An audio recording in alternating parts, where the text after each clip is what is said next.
我们来看看中国大陆最新，我们这几天一直看到有些经济的动作，例如跟美商企业界见面，习近平主席在两会之后的动作，看起来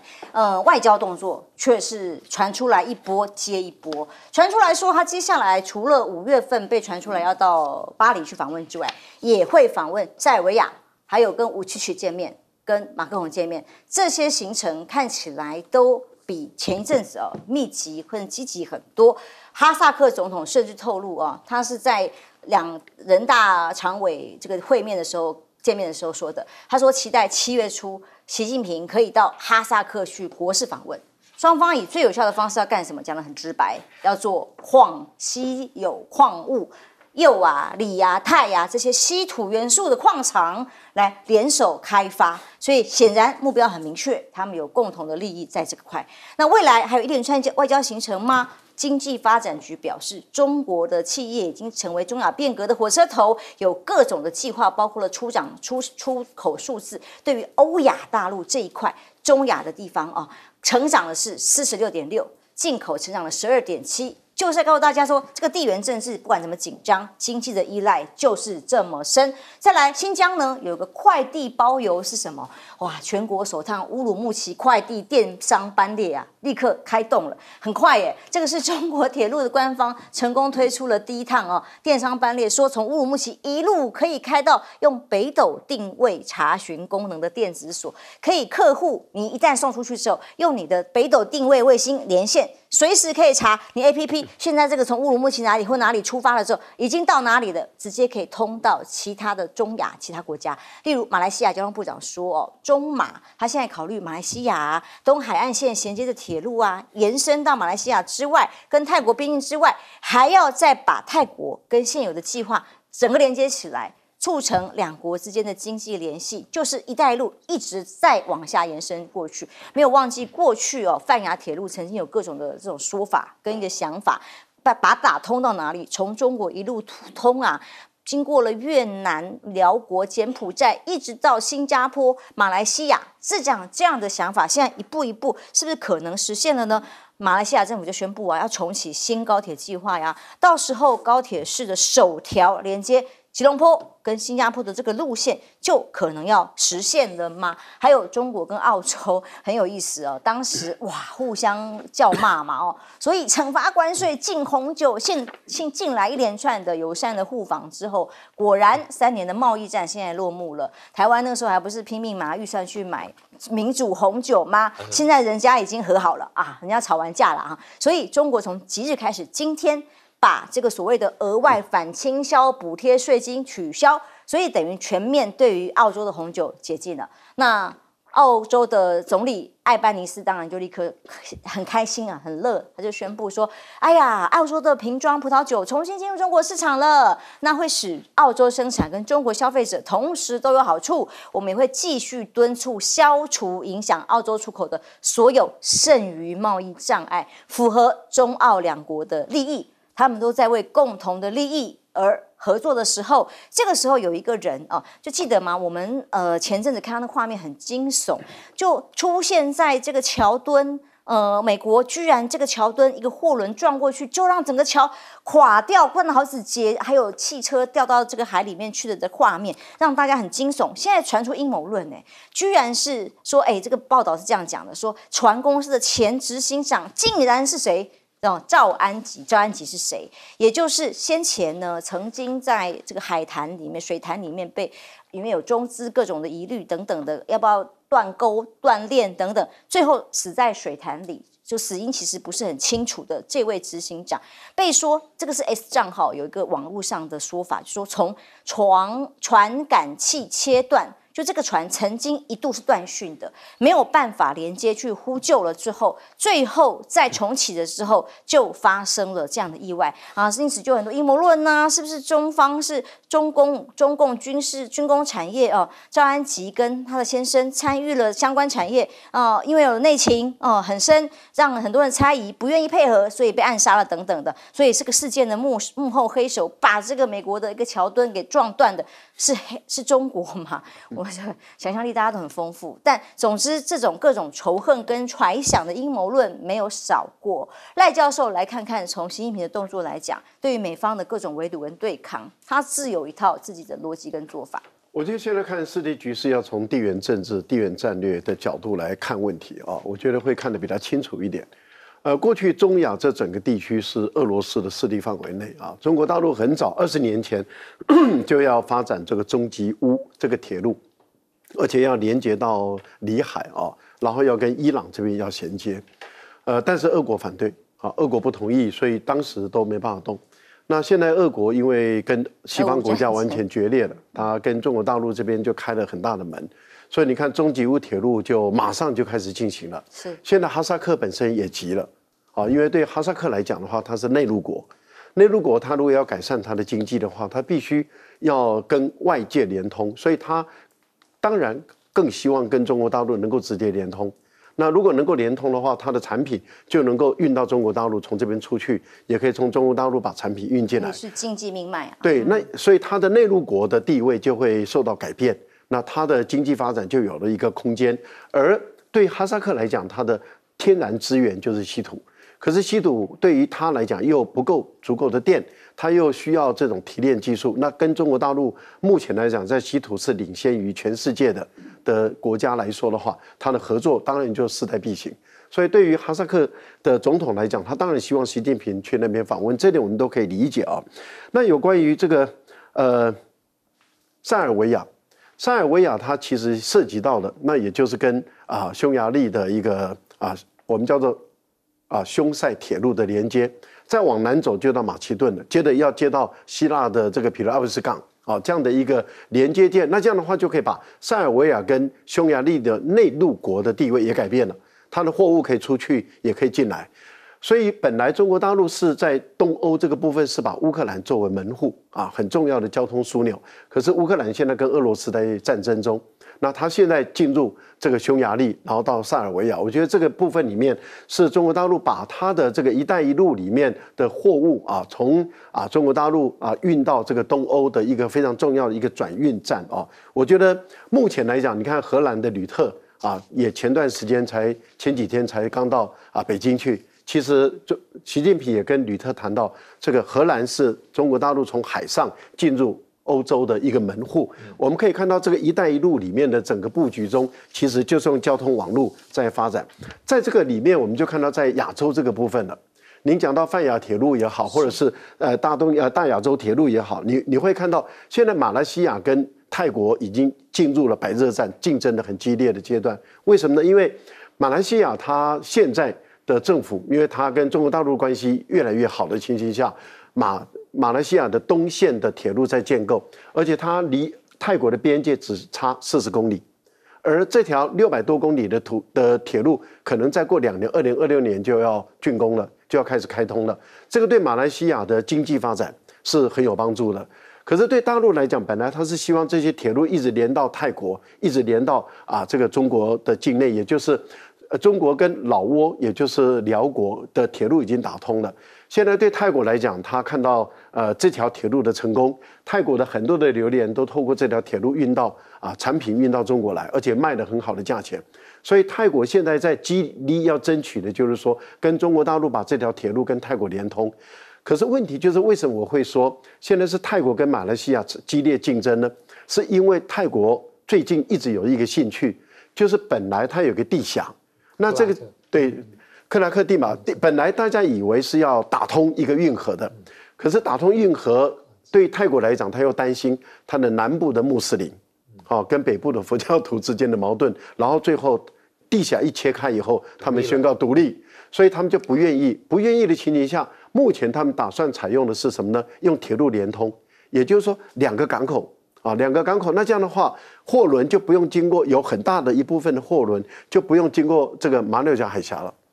那这个对新加坡来讲，对马来西亚来说，它少赚很多钱呢。那怎么办？所以马来西亚现在跟泰国在协调说，我们愿意提供更好的合作的一个方案，你不要打通，因为如果他一旦把这个铁路连接起来，然后再往北跟中国大陆连通，你想有多少货物？一方面如果往日本、韩国运送的，它是从西端铁路连接到东端，再上船，然后就运到这个韩国、日本来。那如果是往中国大陆的呢？有一些部分，例如说西南的这些部分，它就从铁路就直接上去了。我觉得这个局势都在变化，整个世界地缘政治都在变化，主要的还是一带一路交通命脉的一个改变，把整个世界面貌都在进行大的改变。委员中美对抗当然就各自拉帮结派，各自去突破你突破这里，我突破这里，从中亚还有是在这个马来西亚这周边的这个态度，看来就是非常明显。对啊，因为现在也讲了，本来就是中亚以前就是苏联呢很多都是加盟共和国嘛。那苏联解体了嘛？但是有很长的时间普丁他们还是把中亚当作他们的附庸，要去加以控制这样子甚至他们里面有一些局势，包括白俄罗斯的，像他们白俄罗斯当然不是在中亚，我讲他附庸国里面有些政治情势的政变他都会介入这样。那现在俄国的整个的力量是坦白讲是快速的消退。所以像哈萨克这些国家，哈萨克他自认为他是中亚大国，你看他人口少，可他地方非常大，而且他矿产非常的丰富，他当然想说你俄国现在衰落了，你在打仗，我趁这个机会我就要崛起，就要崛起。那崛起你自己爬不起来，你要靠人家拉。当然他们跟美国也有来往，在美国以前在哈萨克，可能现在都还有建立一些生物的这种这个生化的这个研究室，那是很敏感的东西。哈萨克里面它也建了，你知道吧？那但是呢，美国这些国家跟美国来往会比较紧张，因为美国会批评他们国内的政治。那像中国大陆、像俄国，他们跟人家来往，他们不管人家的政治的，但是美国会批评你这个国家国内是不是符合民主或者怎么样那这里面也有一些权谋的运用也是有的啦。所以对他来讲，中国有资金中国也比较近，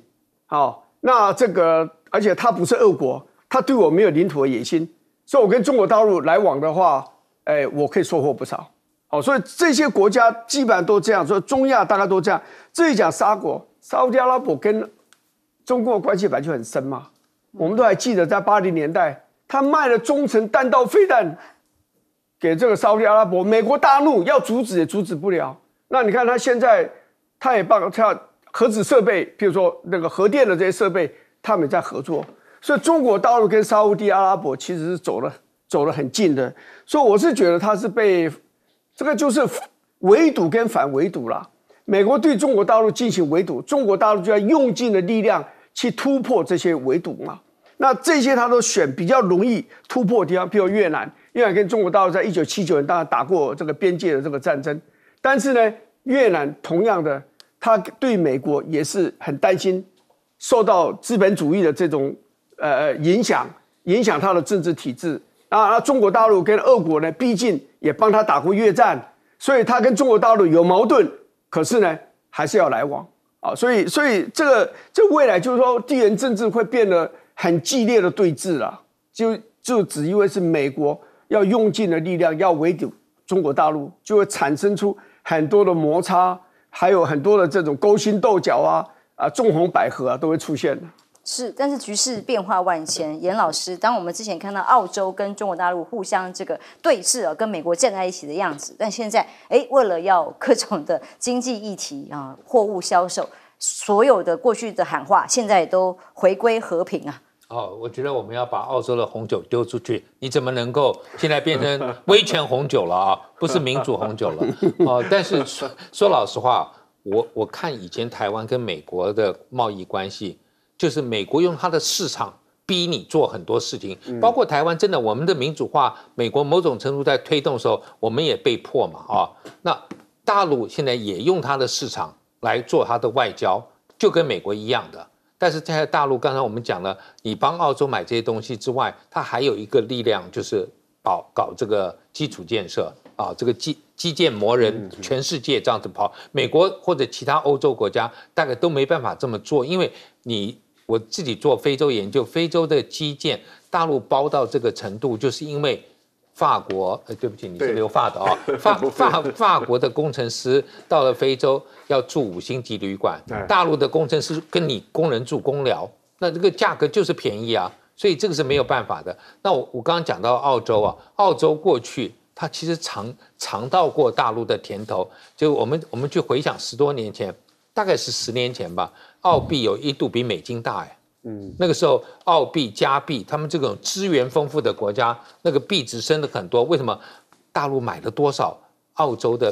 铁矿、澳洲的煤矿，买了一堆，所以澳洲像西澳还发生个所谓他们说我们要减税了。为什么？这是就是 China's 啊，这个就是 China Tax Cut。就是中国的减税，因为他买了我们太多物资，我们赚了很多钱，所以老百姓可以少缴一点税，都发生过。所以澳洲是很清楚这个过去的这个靠着中国大陆的这个购买力啊，就是过去这20年，其实对他们经济有很大的帮助。然后加上大陆以前的留学生去这边，澳洲的学费对我们感觉上面来讲，比美国、比英国、他们欧洲还是便宜一点点啊。但所以很多人去，那也是帮助了很多澳洲的学校教育。所以基本上澳洲是希望要跟大陆弄好的，可是一方面又有美国在那边扯，所以这是比较难的。那可是像中亚的国家，刚才林教授提过，就是包括在吉尔吉斯，我自己是算是去过这个乌兹别克跟那个吉尔吉斯啊，我没去过哈萨克，但是美国以前在吉尔吉斯想搞颜色革命什么，到最后被赶出去了。对，就是说这不是你的地盘，对不起，很难弄啊。所以现在就是当你俄罗斯慢慢示威之后，中国大陆的力量就过去，特别是帮你搞这个基础建设的时候，就会有很大的影响力。那我一直认为，大陆包括在东南亚，包括在非洲，甚至在拉丁美洲做这个基础建设，为什么美国这么怕？不只是他赢得了当地的支持，而且他对当地这些港口也好，地缘地貌这些水文地质弄得一清二楚，他所有的都在他的蓝图里头。他以后的海军要在哪里设港，他都很清楚。所以这个是我相信美国比较担心的。是在莫斯科发生了恐怖攻击之后，大家都担心这俄乌战事接下来的发展究竟是什么？有没有可能扩大战事呢？最新的消息居然是普京准备要去越南访问。而越南，刚刚我们才提到，他在中国大陆跟美国的关系努力的双边都要取得平衡的时候，这个越共总书记阮富仲3月26号跟普京通了电话，双方共同表示会在适当的时间安排此行。我没有忘记，普京是被联合国通缉的，说是战争罪，通缉是不是路上可能会被抓起来，还是怎么样？有人敢抓吗？我也不知道会怎么样。但无论如何，他这个过去10月的时候曾经访问中国，还有11月访问中亚、哈萨克12月访中东沙国、阿联酋，但当然都没有出事嘛，自己人、自己的朋友的地方。但现在到越南去，相对比较远那有没有大家说中间会有状况发生呢？联合国敢不敢动呢？那现在说是有没有证据？到底恐怖攻击谁干的？那么莫斯科方面虽然强调一直说这个是乌克兰，那乌克兰也反对也说根本不是他们但现在说有最新的证据是什么？这是俄国侦委会主席说的。他说查明并且抓获参与赞助音乐厅恐怖攻击的是谁？他们身上呢有嫌疑人身上缴获的技术设备跟金融交易讯息分析，除了之前那个屈打成功的这个证据以外，还有获得他们跟乌克兰民族主义联系的证据。金融交易钱嘛，还有技术嘛，设备嘛，是来自于这些人吗？那当然，美国国安会发言人科比继续讲，无稽之宣传根本没有这回事，早就已经用正常程序，连书面都发了，告诉你俄罗斯会有恐攻，很危险，极端分子要对你们攻击，结果你们不听。那已经试图阻止这次袭击的，那明明跟乌克兰有关，你现在无关现在偏偏硬要把它赖过去。总之，美国继续帮乌克兰澄清没有关联，但俄罗斯现在干嘛呢？对于乌克兰的攻击已经越来，我们之前讲了，攻击军事设施之外，攻击所有的电力系统，还有水坝。现在更有一个新的使用，号称叫神奇炸弹的这个新型设备——滑翔炸弹，带有机翼和转变方向的模组，更精准的攻击目标，杀伤力很大。现在攻击的是乌克兰第2大城，甚至基辅这个可能随时被攻击。现在当然还有导弹在攻击当中，而泽伦斯基跳出来说，呼吁俄罗斯可能会在5月或6月就发动新的攻势。莫斯科正准备发动新的重大攻击，而且集结10万军队，就冲着基辅而来。那么在这样的呼喊里面，5月吗？4月说不定就已经动手啦。那这个动作是在什么？就是美方、欧洲援助，赶快来呀！那普京说会攻击北约吗？这个是来自于一些西方媒体的报道准备就是已经现在在进行式啦，准备要攻击北约了啦哈。对于西方这样的报道呢，普京特别去回击，他说，尽管俄罗斯官员很多次跟北约发出警告了，也对核战进行过思考必要的时候我要动核武这个概念但俄罗斯没有入侵欧洲其他地区的计划。强调你们先不用怕吗？波兰啊，其他相邻近的国家，但是呢，否认俄罗斯下一步可能攻击东欧，但有个条件例外，叫做 F-16。F-16 战机现在有一些欧洲国家，包括美国说可能要协助乌克兰嘛，包括给他 F-16，并且协训各种的资源啊、弹药啊。但普京说，如果是部署在北约国家机场的 F-16 战机，是用来对抗俄国的时候，那就不管领土在哪里，都会成为他们合法攻击的目标。也就是说，我们要攻击你们欧洲国家，但你们帮助乌克兰的时候，这些飞机是来攻击俄罗斯的时候，我自然就会打到你们领土去了。这个概念是这样，但中美俄联合国的角力却在战场上是如此，在联合国的角力也是如此。北韩在联合国也有老大乌克兰有，这有老大是谁？俄罗斯。因为联合国安理会呢，在俄罗斯动用否决权之后呢，让北韩被制裁的这个专家小组停摆了那从此就砍掉了制裁北韩这个监督小组，就没有北韩制裁这个问题了吗？当然，其他国家就批评认为俄罗斯这个行为就是认同罪行等等的。美国国务院发言人米勒尔也强调去谴责，一切都是推进跟北韩的贸易交易等等，破坏了国际和平安全。但其实破坏各种安全的，当然还有加萨走廊这里的冲突跟战争攻击还没有停那美国我们没有忘记，他是直接弃权，让加萨走廊必须停火这个决议可以得以通过的。那也跟以色列他的盟友当初讲好的不一样。现在中国大陆说，中国是已经迫使美国没有办法再阻挠停火这件事情，所以25号弃权这件事情让以美的关系有点尴尬，以色列跟美国，因为本来有这个重要的官员，什么双方要去访问现在都取消了，所以因此北京支持的这个安理会决议过程，出现了很有意思的变化。美国加沙走廊是不是有可能因为意见的不同，真的有可能促成停火？赖教授，当我们看到普京最新的动作，他要去访问越南，然后他的加大攻击，还有各种选后当选了之后的各种动作，观察他最可能的动向如何？我觉得普丁最近很积极因为他除了访问越南，也很有可能会在他就职之后第一站去访问中国大陆，这是很有可能发生的事情。接着6月份的时候的金砖会议在俄罗斯召开，而他想推动去美元化的重要的2个战略那一个呢，就是用金砖国家内部里面，那么强化他们的本币交易，那也就是不再用美元。那第二个呢，就是把这个货币的交易数位化也就是说让你绕开了 SWIFT 这个体系，另外再建立一个新的体系出来。如果这个决议通过的话，我想对美元就会构成挑战了这个还是要一段时间，可是美国会严阵以待，因为这个影响会很大。越南跟前苏联时期本来就关系就很密，你还记不记得那时候金兰湾就是租借给前苏联的海军，后来苏联崩解了以后俄罗斯财政出了问题，他没有能力再续租这金兰湾，所以他的太平洋舰队才撤离现在普丁再回来的时候，我觉得越南他是有意的，因为越南知道现在美国跟中国大陆在弄得不愉快，那现在美国跟俄罗斯也弄得更不愉快。可是你想想看，对越南来说，他知道美国要利用他去牵制大陆，那他如果再把俄罗斯也拉进来，那它的筹码就会增大了。美国的压力或是美国要付出的代价应该要更多。我想这个是越南他们的盘算，也就是说在大国竞争中，这些小国它如何从中获得最大的利。现在越南看起来它的外交是要在这个部分里面取得一个利，也就是走的是等距外交的这样的一个情形。我觉得乌克兰跟美国现在跟俄罗斯是在乌克兰这个部分彼此之间在角力了。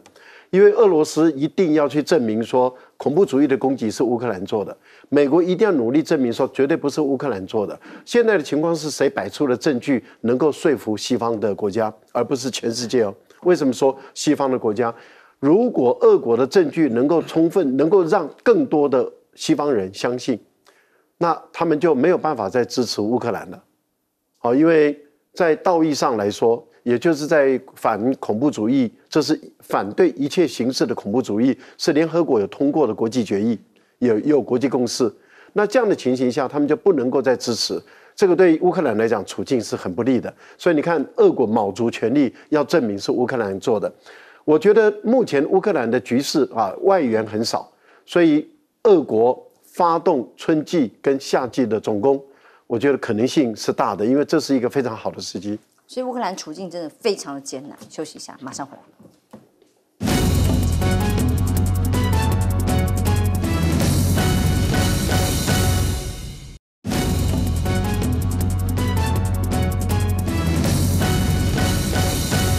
美国跟俄罗斯在联合国也有各种博弈，看看一个是挺北韩，一个挺这个加萨走廊，挺火油，还因为弃权，所以引起了各种很微妙的变化。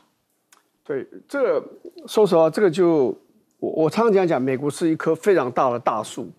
可它身上有个藤缠着它，那个藤就是犹太人。所以犹太人尤其你看像华尔街，影响力是很大。人家开玩笑说，意大利人控制黑社会，犹太人呢就是控制华尔街，在美国。所以现在要选举了，拜登会很紧张，他全力的支持以色列。固然犹太裔会捐很多钱给他，可他现在注意一件事：选举不是只有靠钞票可以赢的，主要是靠选票。阿拉伯人不是阿拉伯裔的人，不见得是很多但是呢，他们有集中住在一些特定的州，比如说伊利诺州啦，比如说密西根州这些。那你知道美国选举的时候算那个谁当这一州的票归谁？他不是看普选，是看选举人团票。所以我在这个州，譬如说我在纽约州。如果川普比拜登多一票，那纽约州这几十票全部都要归川普。所以阿拉伯人没有很多，可他们集中住在，譬如说密西根，密西根偏偏是摇摆州。上一次拜登赢川普险胜啊，那你看现在在民调，前一次是川普险胜希拉蕊。对，所以最近的民调显示，其实阿拉伯裔人对拜登的政策。不满，这个加萨总这是非常不满的，是因为你过分的偏袒这个以色列人，所以密西根州的现在的民调来讲呢，领先的是川普啊，不是他密西根也是个大州啊，所以这个选举是一场恶斗，所以对拜登来讲你捐多少钱给我没用，如果我选不上的话，所以他现在也要拉拢阿拉伯裔的人，跟还有很多美国自由派的人士。他不是阿拉伯裔的，可他自由派人士，譬如说纽约州很多是自由派人士，他们选出一些众议员出来，他们这些人是认为拜登的这个中东的政策是个大错误。那这些人也是投票的时候会惩罚拜登，他们不会投川普，他们会投甘乃迪啊。甘乃迪家族有一个人要出来选第三党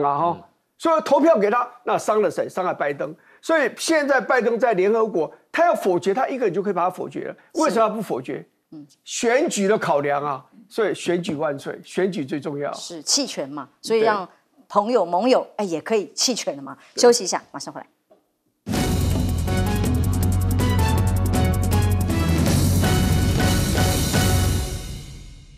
俄罗斯动用否决权，在联合国做了一件事情，北韩的制裁因此要被砍掉了吗？教授，没有制裁是不会被砍掉但是这是一个监督小组，对不对？那过去俄罗斯挺了10几次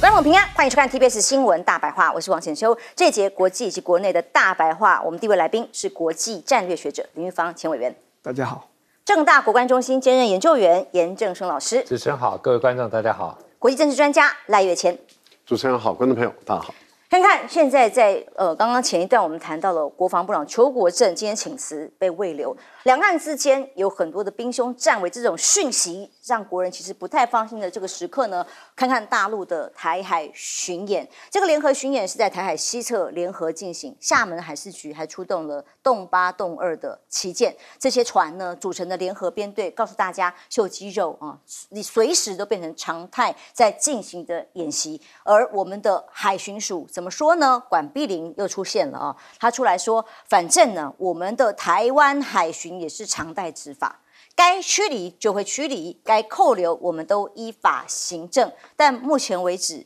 对岸怎么说？已经公开的说，夏经根本不存在所谓的禁限制水域，这个是由大陆国防部所公开表达的。台湾是中国的台湾，夏经海域根本不存在所谓禁止限制水域，所以水域它爱怎么走怎么走，也早就过去的默契，本来有的互相尊重已经不存在了。那你要怎么常态性执法？一天到晚就这样常态性的互相对峙吗？再来，解放军秀肌肉，说是有底气，底气在哪里？当邱国正说他因为担心两岸之间的情势状况所以睡不好的时候，大陆方面，中国大陆方面是由国防部发言人吴谦回应，哎呀，气定神闲。他还引用毛泽东的诗句说：“不管风吹浪打，胜似闲庭信步。”就是你们很紧张，睡不着，但我们是闲庭信步啦哈。问题是，不管海空，我来看看几个画面。中国的新的导弹驱逐舰战斗力如何？现在用万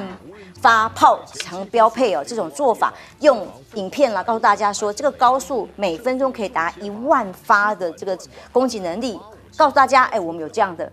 空中、海中这个海上的能力。空中呢，解放军又发布的是歼10的一部影片。这部歼10的影片告诉大家，有空中猛龙不断实现突破。新的技术提升是什么呢？增强的是态势感知能力，还有电子对抗能力。那这影片一直是在告诉大家说，他们不管升空之后可以产生的影响力，秀肌肉嘛各种的宣传影片，内宣也外宣，外宣给谁？给国际社会，也给台湾的民众看。所以，在为中国大陆方面目前的行动就是这样啦。那么美拉非日呢？现在就是说我们要抗中，那抗中的力道要加强，那动不动也会扯到台海，因为尤其是强调说是为了因应台海潜在可能会有冲突看到这些影片跟互相对峙的可能性，所以日本共同社的新闻告诉大家，日本政府正计划对5座机场还有11个港口进行升级改造。以便如果台海发生紧急军事状况的时候，他们可以提供日本自卫队海上保安厅使用。美国副国务卿说，日本拥有的实力呢是参与美英澳的AUKUS这个联盟中的技术合作。那么岸田下个月要到美国去访问就要讨论这项议题。我们刚刚前一段不是才有一个分析告诉大家说，日本能够真的对台湾出手协助，用战力来相参与的这个可能性不太高，但无论如何，动作做了这么多，而日本呢，明年还会部署战斧飞弹这个战斧飞弹是在3月28号开始在神奈川县这里的海军横须贺基地上面第一次跟媒体公开。那么这个是由美国制的战斧巡航导弹进行训练。那么日本计划2025年开始部署战斧飞弹针对谁来？当然也是中国大陆。美菲部长通话了，国防部长他们双方 Austin 说是根据共同防御条例，对于菲律宾会坚定的承诺。中国使用水炮去破坏菲律宾的补给船是危险的行为。我们看到画面了嘛？前几天我们就看到这个水炮水柱可以把这个船几乎快要射穿了，破损严重，举了白旗投降的这件事情。那大陆的国防部发言人可是用5点直接去反驳，去问为什么是谁在南海上面反复挑衅，是谁违背双方的共识跟承诺，或者是谁自导自演拉拢域外势力插手介入。说实话，这个各种形容词跟我们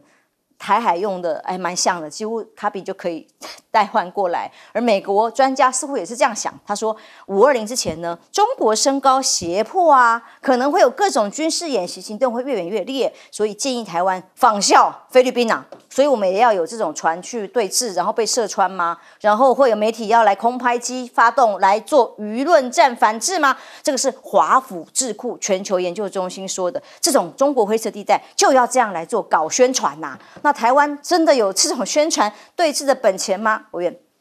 这个大国都会利用每一个时机每一个事件去扩充它的影响力，扩大它的这样一个对潜在敌人的这样的一个打击了哈。那我们刚刚先讲南海，南海就是菲律宾的马可仕最先他当选第一个去的地方就是大陆嘛，是可是很快的美国就把它拉到旁边来了，所以菲律宾跟中国大陆关系就开始激烈的这个变坏然后我们现在看到水炮这个攻击这等等都出现，对美国来讲这是个机会嘛，你菲律宾中国大陆周遭国家跟中国大陆关系越紧张，对美国来讲就越好，所以他乐见这个情形，所以美国跟菲律宾的关系、军事的合作的关系会越来越紧密。所以未来不是只有台海而已，南海未来的出现冲突的机会也变得比较大了那我是觉得我们应该比较关心的是金门马祖了。金门马祖是非常微妙的这样一个2个群岛。也历经了第一次台海危机、第二次台海危机，尤其那个第2次那个823炮战，那个是这个国民政府撤退到台湾来之后呢，是双方最激烈对峙的，这个是连美国都可以讲说相当程度的都牵扯在里头。你知道这个在这个两岸在金门马祖对峙的过程中，美国有2位中校。顾问团的军事顾问团的2位中校的顾问，在金门被打死了，被炮击打死了。所以金门马祖是有它的那种特殊性，它的敏感性。对于我们来讲，就金门马祖离台湾实在是太远了，离中国大陆是太近了，这个就是问题之所在。所以金门跟厦门之间这个水域，马祖先不谈，为什么可以安静这么久？因为讲实话，第一个是因为中国大陆太弱，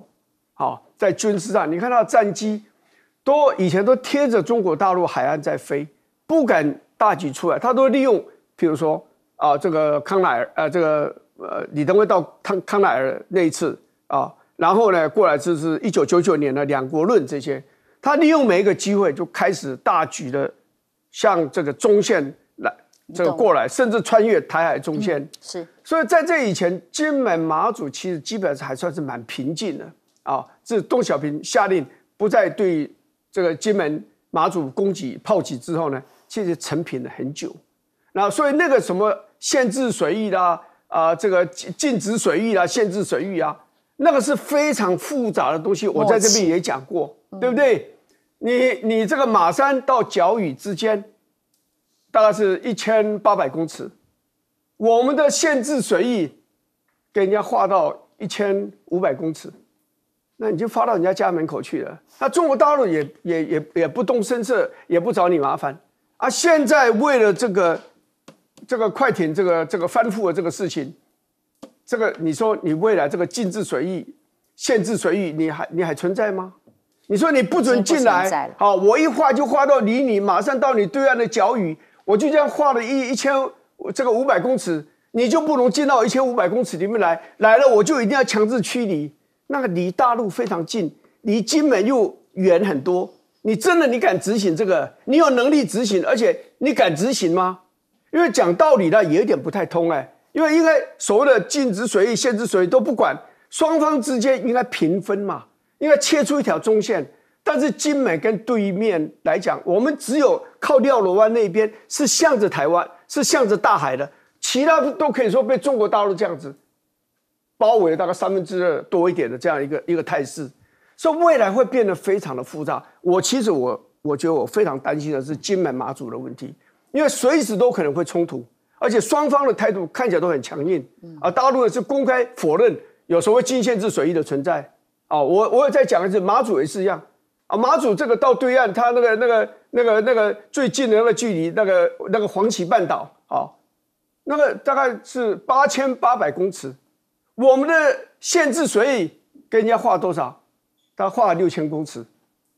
那几乎一大半被你划过去了。说大陆根本不会甩你嘛。那这未来这个冲突，要怎么解决呢？啊，另外就会讲到这个 AUKUS 的、啊，日本其实是最想参加 AUKUS 的、啊，但是我跟你讲，美国人的核心的利益是安格鲁萨克逊民主的利益才是他的核心利益。日本对他来讲非常重要。但是再重要，你也不会比加拿大重要，不会比英国重要，不会比澳洲重要，不会比纽西兰重要，因为他们是同文同种啊。日本人你是大和民主，人家是安格鲁萨克逊民主啊。所以日本其实天天都想要参加 AUKUS， 但是人家不会让他进去。好像五眼联盟也是一样啊，加上加拿大，加上纽西兰哦，那 AUKUS 里面没有纽西兰，可是你其他人就进不去嘛。它情报交换这是很隐秘的东西嘛，所以所以我们要了解美国，去了解美国它的核心利益里面根本没有你们非白人了。是啊，赖教授，因为这是动态竞争，对方怎么做我们怎么做。那对方现在的巡航是这样，我们管碧林主委他没有松口，他说我们该扣留就扣留，该驱离就驱离。但是事实上呢，我们来看他能不能做得到啊？如果他做不到，他就应该要负责任的下台。民进党在这次金门的事件处理得非常不好啊，然后把事态扩大了，所以我们看到金门的这个禁限制海域的现状已经被改变了。那现在大陆的渔船也好，或者海警船，几乎了每日的常态性的就进入这个水域了。然后你管碧林，你下这个令，你要这个我们海巡署这个去执法，你做得到做不到？我们拭目以待，必然疲于奔命，可以想象，而且还做不到，因为你要来驱离大陆海警船过来，那有的时候它的吨位比你大，你反被驱离。我们上次看到的就是反被驱离嘛，因为上次来的中国大陆海警船更大，他就直接问台湾的海警船你来干什么？你通报你的单位、你的职务，你来这边干什么？那已经大拉拉的就直接告诉你就是这样子。那现在的情况就是，那你管碧林当初有没有下令海警船给我死守阵地邱国正不是说要站到1兵1卒吗？那怎么不死守阵地呢？所以你如果一旦做不到，而且你还讲大话，那你就要负责任下台。我觉得邱国正睡不着觉是有道理的，原因很简单，解放军从过去是反独促统，可是他现在已经很明确的从两会之后到现在，我们看到他们的方向改变了，强度也改变了。他们现在叫做打独促统，也就是说，你一旦台湾你宣布台独、宣布独立，也就是赖清德在5月20你宣布独立，那对他们来讲马上就要打了。所以他现在在展示他的实力，不但是给民进党台独的看，而且也给美国看，给日本看，就是说他有没有这个能力，那你们来试看看吧。那也就是说，你赖清德，你敢不敢搞台独？你敢，那就打。我觉得这个情况已经，这个态势是越来越明显。我觉得日本是媒体在炒作了，因为为什么？日本的宪法还没有修改之前，它就是一个不能够使用武力去介入国际争端的，这个是宪法所以它的宪法没改变之前，它是不能够台湾有事就是日本有事的是它不能介入的，除非它被攻击。但是如果没有攻击到它，它不能够进入来的。那我们要问的问题就是，那它修海港修港口、修这个机场干什么？其实是他知道他现有的基地都在导弹的攻击范围内，也就是说，如果他介入台海之间的战争，或者是介入其他的区域跟中国大陆爆发冲突的话，这些都是会被攻击的范围内。他现在是多设立一些机场，多设立一些港口作为疏散用嘛，也就是兵力的疏散，那就会你要多耗损你的这个导弹的数量。然后增强你的你要增加更多的成本，其实它这个只是在降低它的损害而已。菲律宾的闹事，其实大家很明显的看到，这2年美国的痕迹非常的明显，已经几乎是赤裸裸的了。那已经是赤裸裸的情形下的时候，其实菲律宾这样闹改变不了现状。黄岩岛中国大陆的控制越来越强，仁爱礁掌控能力越来越强。现在连中业岛旁边的几个岛礁，以前是无人岛礁，现在也是进入控制的范围内。然后所以他这样闹，其实他什么现状都没改变，而且事实上已经开始在陆陆续续被大陆改变了。美国国防部部长的硬挺菲律宾，其实是效果不大。为什么呢？你敢不敢跟大陆打一仗？就是你美国，你有没有必要，有没有意志，有没有决心，说我要在南海准备跟大陆开战了？如果没有，那你讲话没有用的。林老师哦，刚刚赖教授讲啊，如果日本啊没有被攻击的情况之下，是不能够参与战事，那部署这个战斧飞弹，不会很容易变成被攻击的目标吗？我觉得第一个就是说，当然就是日本的战后有一种和平运动很长的一段时间，那也反对这个美日安保条约，所以日本有一个这种和平的声音长期存在，这也是为什么它这个宪法第9条这种禁止，就是只有除了自卫这个 self defense 之外是不能主动攻击的。那这又很奇怪了，当你签了一个跟其他国家的这个安全这个协定，像跟美日安保条约的时候，按照道理来讲，美国被攻击，日本应该要帮忙的。可是呢，现在没有这样子的情况，所以大家就在观察说，如果川普当选，就要你改哦，要改咯，给钱。川普不是说给钱哦，川普说我美国万一被打，你日本要来了，是反向的协助。所以你如果说这个是日本跟美国的，那你就去想台湾，说台湾有事，日本真的会来吗？他跟连美国有事他都不一定要去嘛，除非他被攻击啊。所以这个是要改才会有的。那可能川普当选会要求日本要改，我们不知道。但菲律宾的情况，我觉得就是跟该怎么讲呢？就是你如果看那个 Austin 讲话，对，首先我要恭喜他，他那个这个受护腺的问题已经好了嘛，所以现在蛮积极可以出来。否则的话，有一阵子神隐啊，大家都很担心。那他现在讲这个话也是有一个跟我们在该怎么讲呢？跟我们刚才。这个林委员提到这个823炮战的时候，823炮战的时候，那个时候美国有一个辩论哦，就是说台湾就中华民国跟美国的这个我们讲说这个共同防御条约可能没有外岛哦，所以美国人有没有不想去支援外岛？对不起，我打个岔，他的中美共同防御条约里面，本来就只有讲它只包括台湾跟澎湖，对吗？这个跟这个后来这个台湾关系法里面所指的时候，也是明白的列出，所谓的台湾一词只包括台湾跟澎湖嘛。所以同样的哦，你今天菲律宾大部分菲律宾也会去担心嘛，说会不会万一是这个南海的岛屿发生了什么问题，美国人就。像当年的金马一样，觉得说那个不是我们的范围啊，我跟你签的是你菲律宾本土的问题。可是上一次我们看到这个谁布林肯也奥斯汀都讲了话啦，说我们关系非常是叫什么牢不可破啊，然后我也涉及到渔船咯，是不是海巡的咯？如果今天真的涉及到海巡，那按照现在大陆跟菲律宾发生这个冲突，美国应该就要介入了，如果他今天是涉及，可是我们现在我觉得菲律宾也没有把握说，如果今天这些没有是渔船就是海警船的冲突，不是军事的，那到底怎么算？所以这个大陆也在游走边缘，就是我不是人民解放军的海军把你搞下来，我是我的海警船或者我的海巡的船只来弄你，所以这个都是需要来应对。那我们台湾如果今天跟着这个路走譬如说管碧玲讲的，我们要跟着动，我觉得这种竞争对我们小国不利就是他花一点军事费用，然后那你就跟着随之起舞，那我们哪有那么多资源？菲律宾很明显他呛虾，可是他并没有要真的打。对，那难道我们台湾真的跟着走吗？不是，而且你看这个军费这样一路增加的话，对我们老百姓很大的一个负担嘛，对不对？